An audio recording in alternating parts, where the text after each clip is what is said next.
এই যে কিছুমান যে হোৱাটছএপ ইউজাৰ আছে কথা বতৰা নাই নুসুধা নেমেলাকে যে যি টি আলে বালে গ্ৰুপ কিছুমানত যে সোমোৱাই দিয়ে আৰে ভাই তহঁতৰ কেলা হোৱাটছএপ গ্ৰুপ খুলি ঘৈণীয়েৰৰ লগত লেকচাৰ মাৰিব মন আছে মাইকীৰ বিষয়ে আলোচনা কৰিব মন আছে কৰি থাক কেলা মোক কেলে এড কৰ হা 500,000 মেম্বাৰ থকা কেলা গ্ৰুপ এডালত নুসুধা নেমেলাকে সোমোৱাই দিব 2-3 ঘণ্টাৰ পাছত হোৱাটছএপটো অপেন কৰোঁ মাকছে কেলা হোৱাটছএপ হেঙাই যায় এনেকুৱা নটিফিকেশ্যন আহে হাজাৰ কেলা নটিফিকেশ্যন বেলেগ একো নাই আৰু কেইটামানতো অকল দিব কেলা সানি লিঅ'নি মিয়া খালিফা জনিদাৰ ষ্টিকাৰ বেলেগ একো নিদিয়ে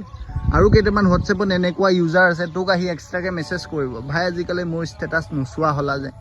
আৰে তোৰ ষ্টেটাছত কেলা এনেকুৱা কি ইম্পৰ্টেণ্ট বস্তুটো আহে যে মই চাব লাগে আৰু তোৰ ষ্টেটাছ চাব লগা হ'লে মই এক্সট্ৰাকে কেলা 1.5 GB MB ভৰাব লাগিব কাৰণ তই এটা নহয় 20টামান ষ্টেটাছ দিবি কেলা এদিনত আৰু কেইটামানতো হোৱাটছএপ ইউজাৰ আছে সিহঁতক বেলেগ একো নালাগে সিহঁতক লাগে অকল মেছেজ ফৰৱাৰ্ড কৰি ফ্ৰী ৰিচাৰ্জ আৰু ফ্ৰী MB ভাই মই তহঁতক কৈছোঁ শুন এই আম্বানী ঘৈণীয়েকৰ জাঙিয়াটো যে সেইটো কেলা বাঁহ এডালত লৈ